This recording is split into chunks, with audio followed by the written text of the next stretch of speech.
अस्सलाम वालेकुम, good evening all honourable doctors. आज का हमारा सेशन केस टेकिंग और जो हमारे प्रीवियस सेशन हो चुके हैं इसमें हमने केस टेकिंग के इम्पोर्टेंट टूल्स को डिस्कस किया, जिसमें ऑब्जर्वेशन थी, बॉडी जेस्चर थी, जिसको नॉन वर्बल कम्युनिकेशन भी कहा जाता है।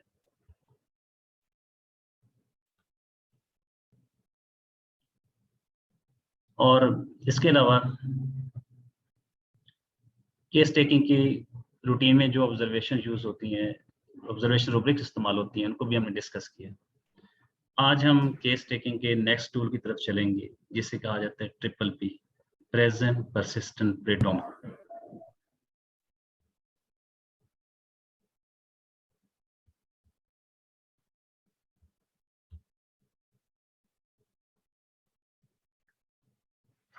तो ये केस टेकिंग, इसके इम्पोर्टेंट टूल्स मैं आपके सामने दोबारा फिर इसको हाईलाइट कर देता हूँ। केस टेकिंग के जो इम्पोर्टेंट टूल है वो car stand for concern, adaptation, reaction. और ये प्रीवियस सेशन में इसको बहुत अच्छे तरीके से एक्सप्लेन किया गया। देन नेक्स्ट टूल आता है triple P, P for present, persistent, predominant. Observation, जिसे नॉन वर्बल कम्युनिकेशन कहा जाता है। और आईपीआर, इंटरपर्सनल रिलेशन, जिसमें FIL, father in law, mother in law, daughter in law, sister in law, या इसके अलावा बाकी जो ऑफिस वर्कर होते हैं, फ्रेंड्स होते हैं, ये सब लोग आईपीआर में आ जाते हैं। तो इन चीज़ों को डिस्कस करने से पहले हम केस टेकिंग देखते हैं, केस टेकिंग है क्या। क्योंकि रूब्रिक्स अप्लाई करना ये बड़ी बात नहीं होती, रूब्रिक्स सीख लेना ये बड़ी बात नहीं। एक्चुअली ये होता है कि बीइंग अ फिजिशियन, आप किसी पेशेंट के साथ डील कर रहे होते हैं, वो आपके पास किसी ट्रस्ट की वजह से आया, आपके पास कोई उम्मीद लेके आया आपके पास, तो इसलिए वो हमारे लिए कोई खिलौना नहीं होता, ना हमारे लिए कोई साइन ऑफ एक्सपेरिमेंट होता है। तो फिजिशियन की जिम्मेदारी होती है कि पेशेंट को प्रॉपर तौर पे ऑब्जर्व करे, पूरी अटेंशन के साथ। तो केस टेकिंग एक बहुत ही इम्पोर्टेंट टूल है मेडिसिन की सिलेक्शन में। राइट सिमिलम को चूज करने में ये एक बहुत बड़ा टूल है। एक फिजिशियन को केस टेकिंग में एक्सपर्ट होना चाहिए, तभी वो पेशेंट की राइट सिमिलम तक पहुंच सकता है। तो case taking is a unique art of getting into conversation, observation, and collecting the information from the patient as well as from the IPR to define the patient as a person and the disease. कि जब patient के साथ हम बातचीत में आते हैं, उसके ऑब्जर्वेशन मुशाहिदा करते हैं, उससे हम इंफॉर्मेशन कलेक्ट करते हैं, तो इन सब चीज़ों को जब हम एक जगह में इकट्ठा करते हैं, तो तब जाके पेशेंट की राइट सिमिलम तक पहुंचते हैं। तो इसको आर्ट कहा जाता है। आर्ट भी है, होम्योपैथिक साइंस है, और केस टेकिंग आर्ट है आपका, कि किस बेहतरीन तरीके से आप पेशेंट को जज करते हैं। Each case is a unique in our respect. Only true individualized approach can explore the true picture and help the physician to arrive at the totality in its true senses. कि हर मामला हर लिहाज से मुनफरद होता है, हर पेशेंट दूसरे patient से different होता है, हर इंडिविजुअल चाहे वो हेल्दी पर्सन है किसी दूसरे हेल्दी पर्सन से डिफरेंट होगा। तो इसी तरह जब हम मेडिसिन सेलेक्ट करते हैं तो मेडिसिन भी हर पेशेंट की डिफरेंट होती है।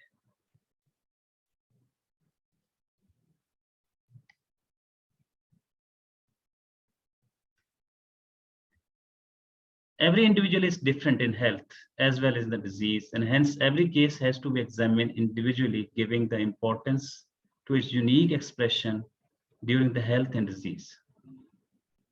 कि हर फर्द सेहत के साथ साथ बीमारी में भी मुख्तलिफ होता है। अगर उसकी हेल्थ के लिहाज से देखा जाए, उसकी जेस्चर देखे जाए, उसकी बॉडी लैंग्वेज को देखा जाए, उसके रहने के अंदाज को देखा जाए, उसके कंस्टिट्यूशन को देखा जाए, तो वो सेम उसी तरह डिफरेंट होती है जब वो डिजीज कंडीशन में चला जाता है। तो डिजीज में भी सेम इसी तरह वो दूसरे डिजीज पर्सन से डिफरेंट होगा। तो सैगल मेथड प्रोटोकॉल में हम ये देखते हैं कि पेशेंट आपके पास आता है हाउ ही से, आपसे कैसे वो बात करता है, व्हाट ही से, क्या कहता है आपसे, हाउ ही डज, क्या करता है, ये कैसे करता है, व्हाट ही डज, क्या करता है, व्हाई ही डज, क्यों करता है, एंड सेज, और आपसे क्यों कह रहा है या क्यों ऐसा करता है या क्यों कहता है। इन 4 चीजों की बहुत इंपॉर्टेंस होती है, हाउ ही से, व्हाट ही से, how he does, what he does. और इसमें एक और जो एडिशन की गई थी वो वाई की एडिशन की गई थी, वाई ही डज, आस्क से। केस टेकिंग में ऑर्गेनिम को अगर हम देखें तो इसके अफरोजन नंबर 83 to 104, इसमें केस टेकिंग के हवाले से डिस्कस किया गया है कि आप फिजिशियन ने कैसे सिम्टम्स को लेना है। पहले हम इसके अफरोजन नंबर 85 to 90 में डिस्कस करते हैं, फिर बाद में हम 83 पे आते हैं। 85 में ये कहा गया है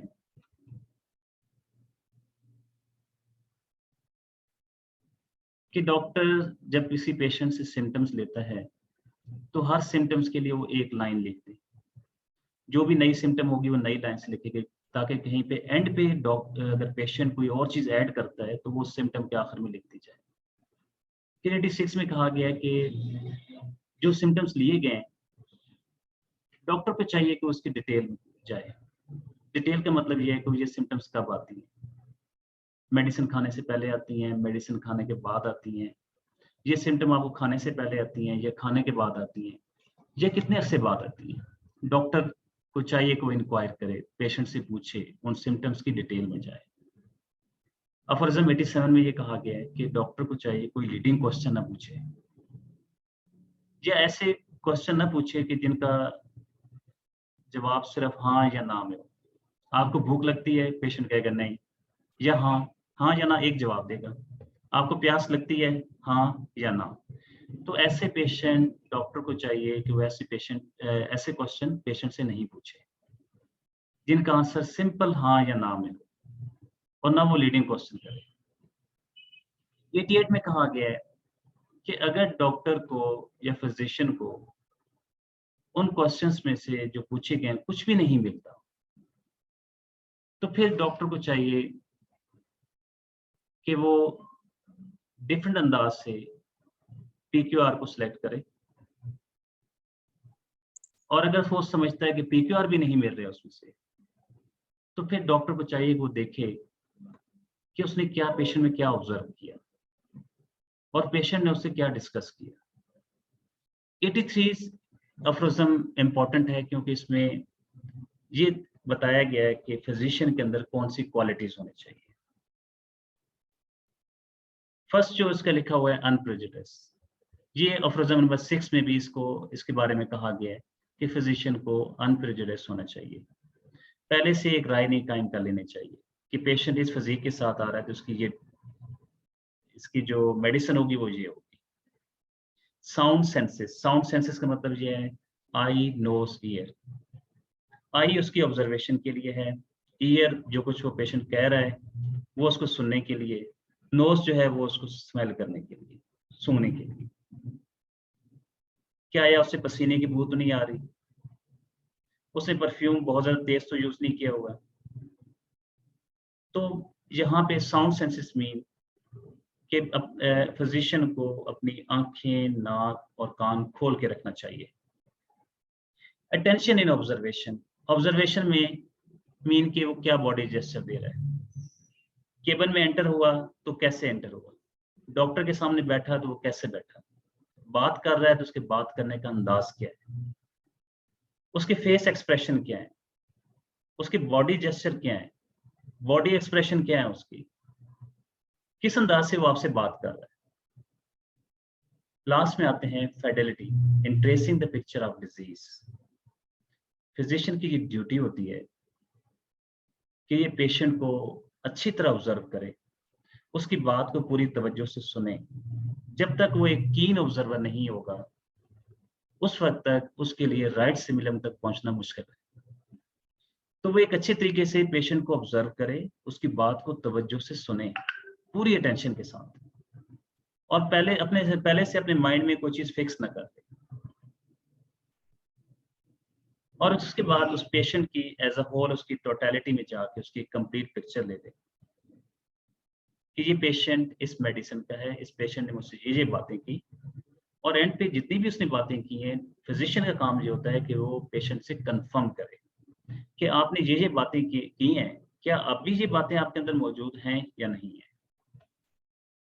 तो ये एक शॉर्ट सा इंट्रोडक्शन था अफोरिज्म 83 टू 104। इसमें हम 83 से 90 तक हमने डिस्कस किया, जो इंपॉर्टेंट अफोरिज्म थे केस टेकिंग के हवाले से। केस टेकिंग में why patient come to us and when he comes, हमारे पास क्यों आता है और कब आता है। देखिए मोस्टली जो पेशेंट्स होते हैं वो सबसे पहले जब किसी किस्म का उनको प्रॉब्लम होता है तो वो घर पे कोई टोटके वगैरह इस्तेमाल करते हैं। जब उन्हें आराम नहीं आता फिर वो किसी एलोपैथिक डॉक्टर के पास चले जाते हैं या हर्बल की तरफ चले जाते हैं। उधर से होने के बाद फिर वो आखिर में होम्योपैथिक डॉक्टर के पास आते हैं। तो अब हम यहाँ पे हमारा जो क्वेश्चन है ये हमारा पूछना हक बनता है कि आप इतने डॉक्टर्स के पास गए, फिर होम्योपैथी का ख्याल कैसे आया। तो पेशेंट के माइंड में होम्योपैथी के हवाले से 2 या 3 राय हो सकती हैं। पहला तो वो समझता है कि homeopathy is an eradicating therapy, ये बीमारी को जड़ से खत्म कर देती है and can cure them completely, उसको मुकम्मल सेहत दे सकती है। लेकिन फिर भी वो पूछता है डॉक्टर से आके, डॉक्टर मुझे कितना टाइम लगेगा ठीक होने में। एक रीजन ये होती है उसकी होम्योपैथिक तरफ आने की। दूसरा वो कहता है कि डॉक्टर मेरे जो पेरेंट्स थे वो भी होम्योपैथी इस्तेमाल करते थे, बीमार होते थे तो वो होम्योपैथी इस्तेमाल करते थे, उससे ठीक हो जाते थे, इसलिए मैं भी आपकी तरफ आया हूँ, होम्योपैथी की तरफ आया हूँ। मीन कि उसने एक इम्प्रेशन ले लिया, इम्प्रेशनेबल हो गया। और दूसरा चूंकि वो कहता है कि मेरे फैमिली वाले होम्योपैथी इस्तेमाल करते हैं, वो किसी और तरफ नहीं जाते, तो ये उसका ट्रेडिशनल प्रेजुडाइज बिहेवियर भी है। तीसरी रीजन ये हो सकती है कि पेशेंट होपलेस हो जाता है, डिस्पेयर हो जाता है बाकी सिस्टम से, कि वहां पे इतना सा वो ट्रीटमेंट करवाता रहा है लेकिन उससे कोई फर्क नहीं पड़ता। तो एंड पे वो कहता है कि मैं होम्योपैथी को भी देख लूं कि ये कैसे काम करती है। मीन कि वो लाइट डिजायर आपकी तरफ लेके आता है या एक गैम्बलिंग पैशन लेके आता है आपकी तरफ। उसके बाद फोर्थ रीजन इसकी एक और हो सकती है कि जो अदर सिस्टम्स हैं वो अफोर्डेबल नहीं होते, कॉस्टली पड़ रहे होते हैं, और उसके जहन में ये होता है कि होम्योपैथी जो है ये सस्ता तरीके इलाज है, तो मुझे इस तरफ जाना चाहिए क्योंकि उधर मैं बहुत सारा पैसा लगा चुका हूँ, तो इसलिए मैं होम्योपैथी की तरफ जाता हूँ। अब वो आती है आपसे क्वेश्चन पूछता है कि डॉक्टर मुझे बताएं कि कितना टाइम लगेगा मुझे ठीक होने में, कितना सा मेडिसिन खानी पड़ेगी, कितना इसके ऊपर पैसा लगेगा। तो जब पेशेंट ये बात करता है तो ये हमारे लिए कोई नॉर्मल सी बात नहीं है। हम चूंकि माइंड पे काम कर रहे हैं और हमारा ये काम बनता है कि पेशेंट से पूछना कि क्यों उसने ये बात क्यों ऐसे की। क्योंकि जब पेशेंट ऐसी बात करता है तो लाजमी बात है कि उसके ज़हन में कोई ना कोई डाउट होगा। डाउट क्या हो सकता है, पता नहीं मैं यहाँ से भी ठीक होऊंगा कि नहीं होऊंगा, मीन की डाउट फॉर रिकवरी उसके अंदर आ जाती है। कंफ्यूजन, कंफ्यूजन ये होती है कि अब मैं इस होम्योपैथिक डॉक्टर के पास तो आ गया हूँ, आगे मेरे साथ क्या होगा। तो उसके अंदर कंफ्यूजन, एंग्जाइटी या उसके माइंड में फियर होता है, इसलिए वो आपसे पूछता है कि डॉक्टर मुझे ठीक होने में कितना टाइम लगेगा, या मैं कब तक ठीक हो जाऊंगा, या कितना इसके ऊपर खर्चा आएगा।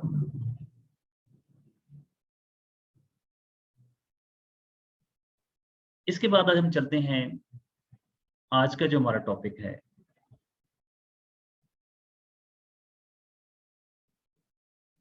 Case taking and triple P. Triple P stands for present, persistent, predominant. पहले हम परसिस्टेंट को देखते हैं और प्रेडोमिनेंट को, फिर बाद में हम प्रेजेंट के ऊपर आते हैं। देखिए इसके अंदर 3 पी मौजूद हैं, present, persistent, predominant. Present mean something which is now occurring now, which is in continuous state, जो चल रही है, continue to exist or occur over a prolonged period, काफी अरसे से मुसलसल चल रही है, उसके अंदर ठहराव नहीं आया, वो रुकी नहीं। पेशेंट है, उसको प्रॉब्लम 5 महीने से हो रहा है, तो लगातार 5 महीने से उसको प्रॉब्लम चला आ रहा है, वो कभी ठीक नहीं हुआ है 5 महीने में। ये उसको अगर कॉन्स्टिपेशन का प्रॉब्लम है, 1 साल से प्रॉब्लम है, तो वो लगातार 1 साल से उसको प्रॉब्लम चला आ रहा है, आज तक वो ठीक नहीं हो रहा, ये परसिस्टेंट होता है। प्रीडोमिनेंट, डोमिनेंट मीन प्रीडोमिनेंट, इसके अंदर 2 वर्ड आते हैं। Dominate something which is highlighted, आपके सामने बार बार वो हाईलाइट करेगा, आपके सामने बार बार उसको बयान करेगा। और हाईलाइट या बयान इसलिए करेगा, ये बताने के लिए कि इस सिम्टम की कितनी इंपॉर्टेंस है उसके नजदीक। बीइंग द मोस्ट फ्रीक्वेंट और कॉमन, मोस्ट इंपॉर्टेंट, जिसका जिक्र वो बार बार करता है। अब देखें इसके अंदर 3P मौजूद हैं। तो अगर जो केस टेकिंग का ये जो टूल है PPP, हमारे पास अगर पेशेंट की हिस्ट्री में जब हम पेशेंट के सिम्टम लेते हैं, ये तीनों चीजें अगर मौजूद हैं तो फिर उनकी इंपॉर्टेंस होगी। अगर इनमें से कोई एक भी मिस कर जाता है तो इसकी इंपॉर्टेंस खत्म हो जाती है। तो अब हम चलते हैं present. Present mean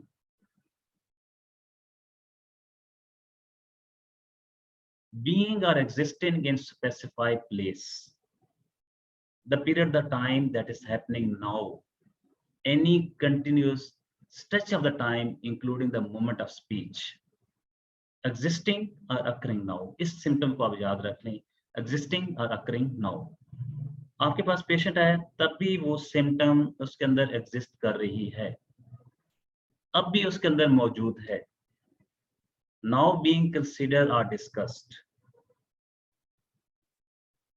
be the cause of problem or difficulty, जिस वजह से इसकी प्रॉब्लम बनी, इसका एलिमेंट आया, इसने सफर किया, ये डिजीज कंडीशन में गया, वो प्रॉब्लम अब भी स्टिल मौजूद है।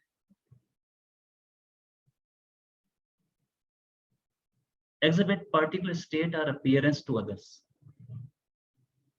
जब से बीमार हुआ जो स्टेट जो अपीयरेंस उसके पहले थी अब भी सेम वही मौजूद है। पहले भी माइल्ड था, अब भी माइल्ड है। पहले भी डिपेंडेंट था, अब भी डिपेंडेंट है। तो हमने इन चीजों को देखना होता है। अपीयरेंस, अपीयरेंस मीन पहले भी वो अच्छे, fancy, well dress, fastidious, tidy पहले भी था, अब भी मौजूद है।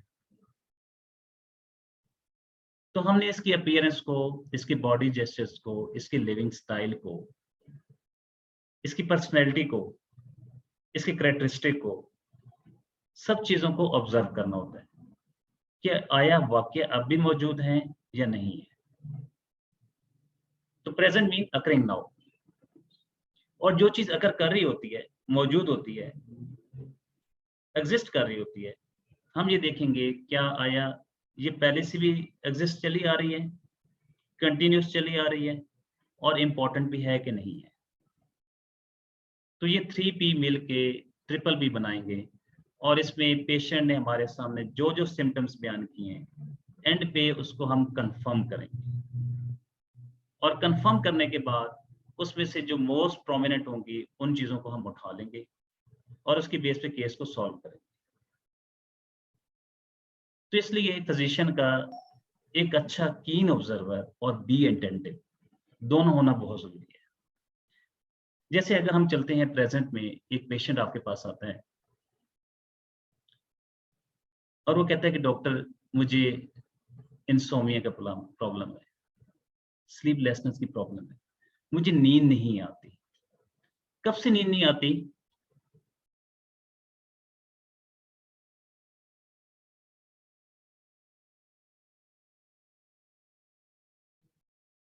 जी। तो अब डॉक्टर पूछता है अच्छा कब से प्रॉब्लम हो रहा है आपको, कब से नींद नहीं आ रही? कहते हैं 1 साल हो गया मुझे डॉक्टर। 1 साल पहले क्या हुआ था? कहते मेरी मदर की डेथ हुई थी, या मेरे किसी बेटे की डेथ हुई थी, या फादर की, या मेरे रिलेटिव की डेथ हुई थी। ABC कोई भी वो आपके सामने बयान करता है, और उसके बाद से ना मुझे आज तक नींद नहीं आई। तो फिर तो हम ये एक सिम्टम उठाते हैं, elements of death of love one, ये elements of death of mother, so on, their relatives, हम ये रूब्रिक वहाँ पे उठा लेते हैं क्योंकि ये कंटिन्यूस चली आ रही है। लेकिन पेशेंट कहता है कि डॉक्टर बीच में ना मैं ठीक भी हो गया था, मैंने एलोपैथिक सिस्टम यूज की थी, मैं फलां मेडिसिन इस्तेमाल करता रहा, तो मैं काफी अर्सा पुरसकून रहा।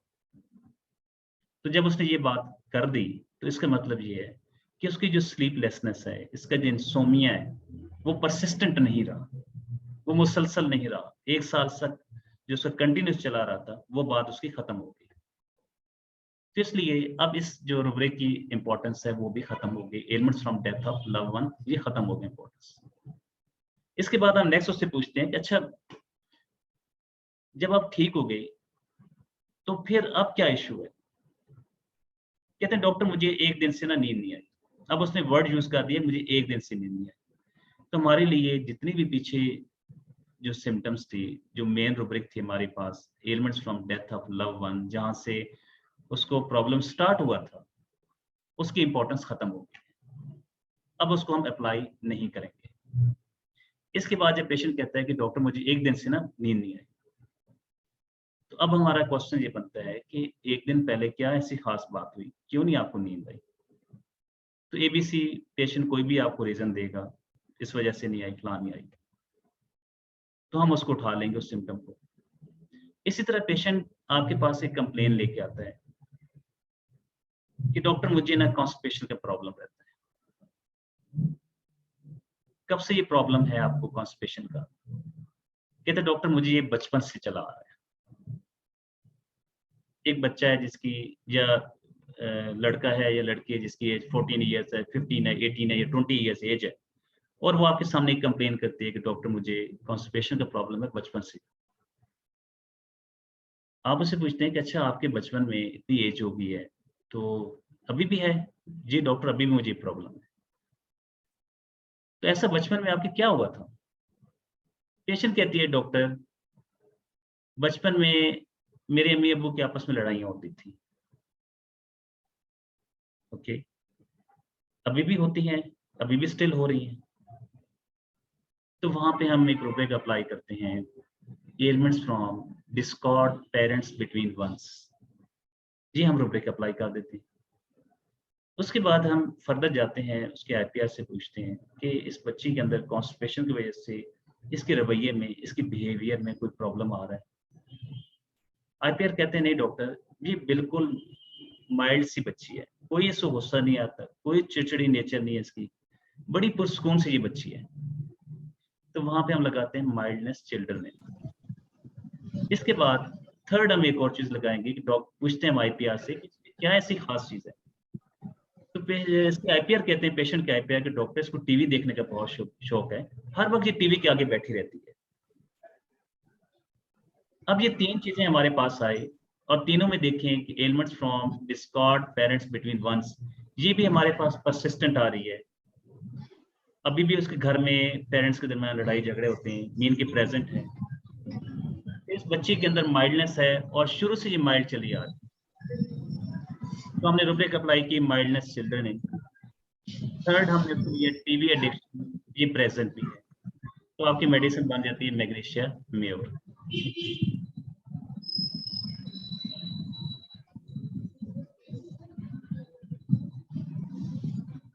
काइंडली म्यूट रखा करें ताकि इसमें प्रॉब्लम ना हो।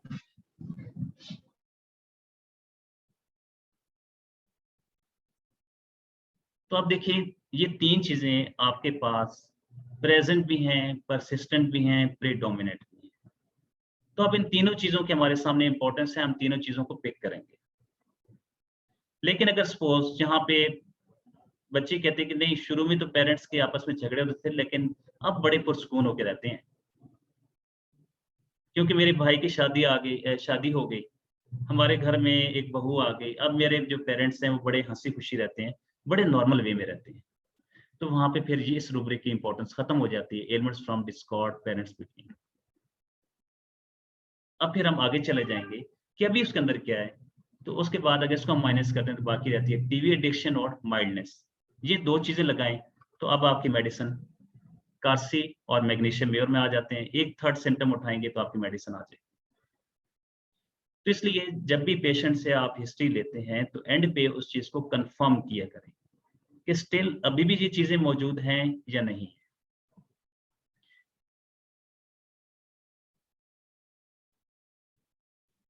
इसी तरह एक हम नेक्स्ट और की तरफ चलते हैं।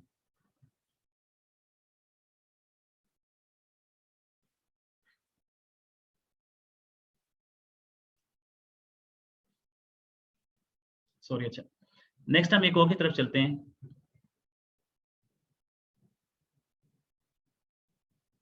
पेशेंट कहते हैं कि डॉक्टर मुझे सर दर्द होता है, और कब से हो रहा है सर दर्द? 1 वीक से हो रहा है, 1 हफ्ता हो गया मुझे। 1 हफ्ता पहले क्या ऐसे प्रॉब्लम हुआ था? तो पेशेंट कहती है, ये कहता है कि डॉक्टर मुझे पनिशमेंट मिली थी, चाहे वो टीचर की तरफ से हो, चाहे किसी फैमिली की पर्सन की तरफ से हो, और उसके बाद से ना लगातार मुझे ये प्रॉब्लम आ रहा है। तो वहां पे फिर हम रूब्रिक अप्लाई करते हैं, elements from punishment, so on. अब उसकी वजह से क्या इश्यू आ रहा है? सर दर्द। तो इतने 1 हफ्ते से आपको प्रॉब्लम चल रहा है, आपने इसको ठीक करने के लिए क्या किया? तो वो कहते हैं डॉक्टर जब से पैनाडोल ले लेती हूँ, डिस्प्रिन ले लेती हूँ, मैं ठीक हो जाती हूँ।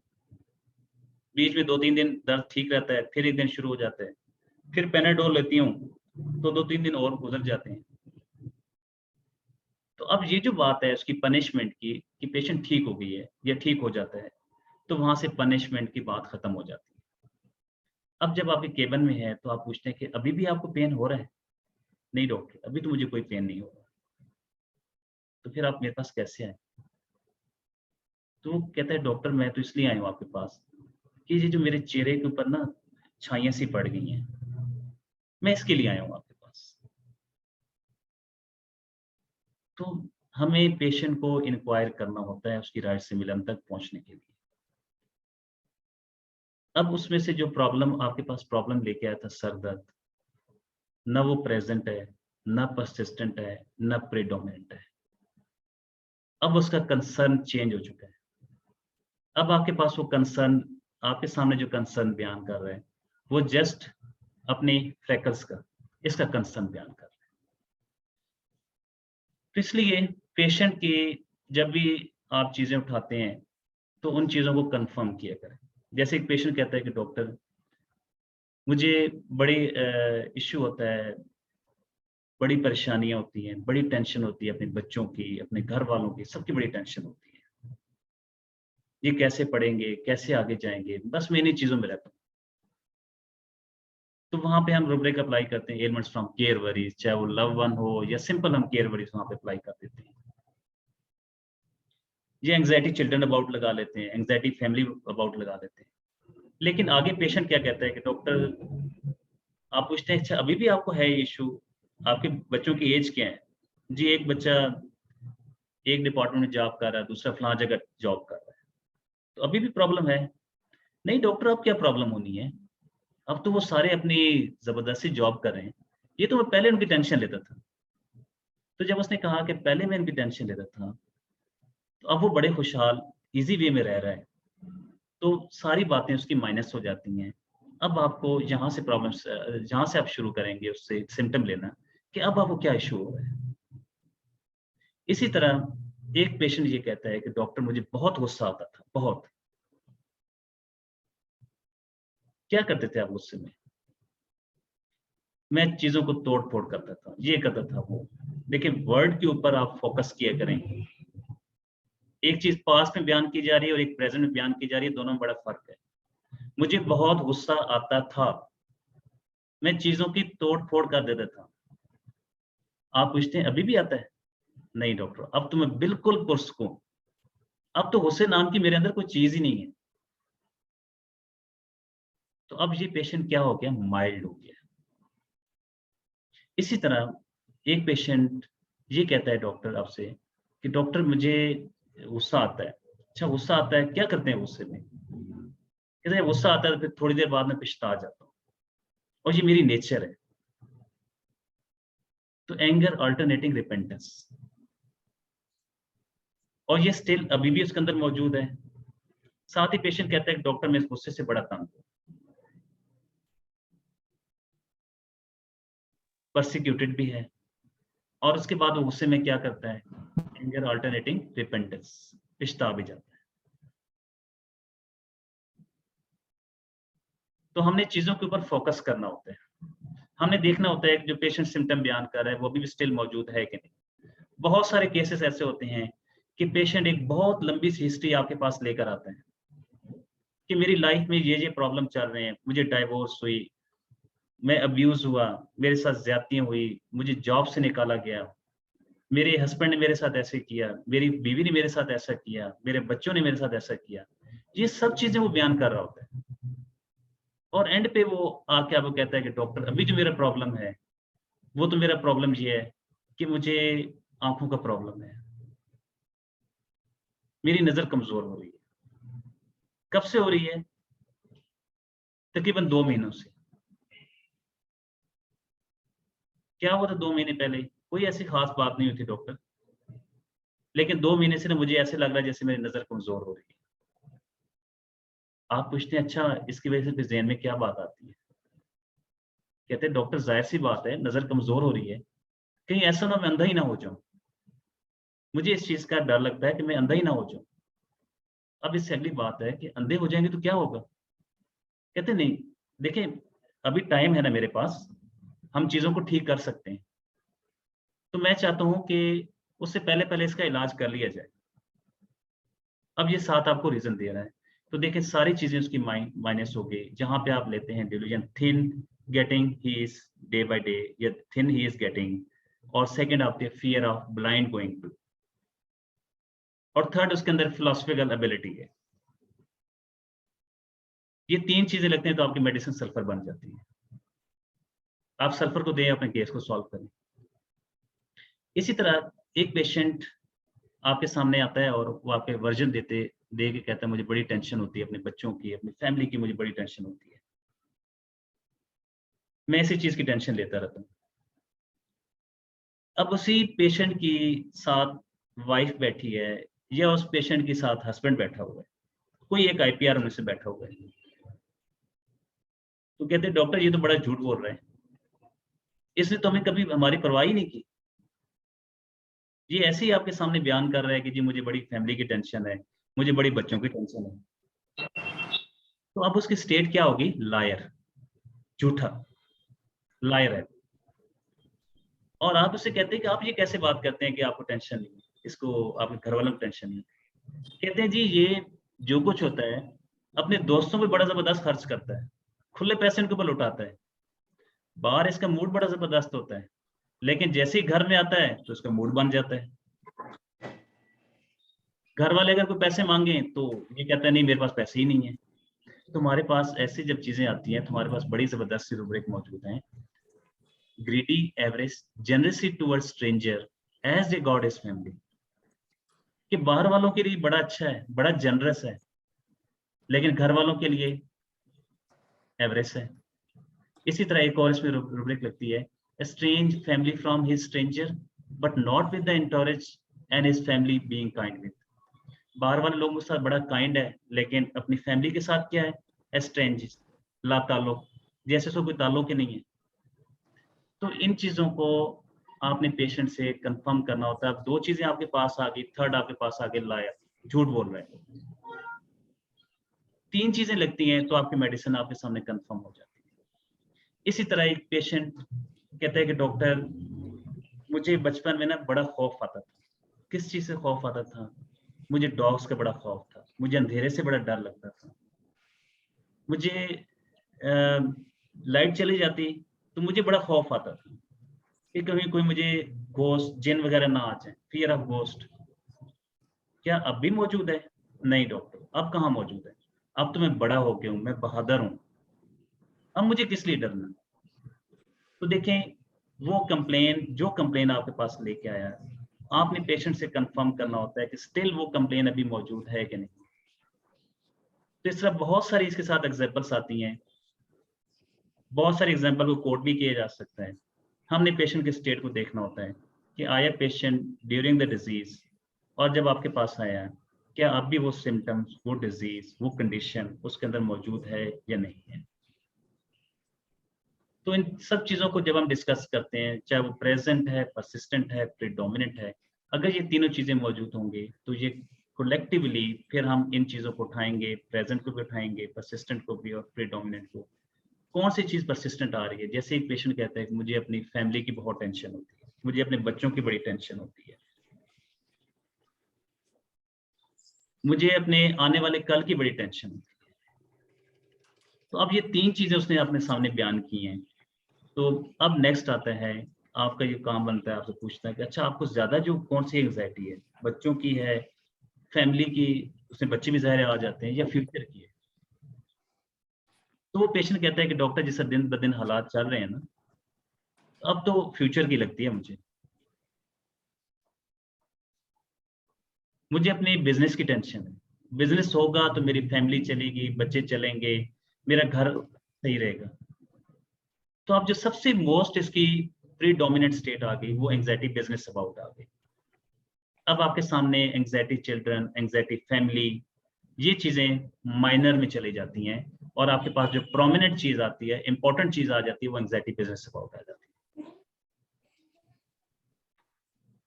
इसी तरह एक पेशेंट कहता है कि डॉक्टर बीमार हो, आपके पास आया, मुझे अपने बच्चों की, फैमिली की बहुत सारी टेंशन है। अच्छा, क्या टेंशन लेते हैं? कहते हैं डॉक्टर बस मैं इनकी केयर वरीज करता रहता हूँ, परेशान रहता हूँ। आप कहते हैं जब से आप बीमार हुई हैं आपके अंदर क्या चेंज है? कहते हैं डॉक्टर मैं काम पे नहीं जा रहा। तो अब यही है कि काम पे नहीं जा रहा, तो मुझे सबसे बड़ी जो टेंशन है वो बिजनेस की है कि मैं काम पे नहीं जा रहा। तो अब उसके पास एंजाइटी बिजनेस आ गई।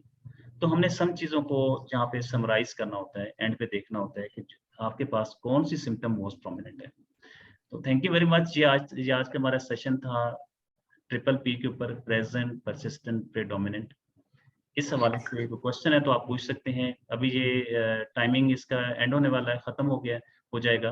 अगर किसी क्वेरी है तो हम इसको रिज्वाइन करके उसको फर्दर आगे कंटिन्यू करेंगे। जी, तो इस हवाले से कोई क्वेश्चन है तो आप पूछ सकते हैं। Thank you, sir. Excellent presentation, sir. Welcome welcome. Thank you doctor Meher साहब।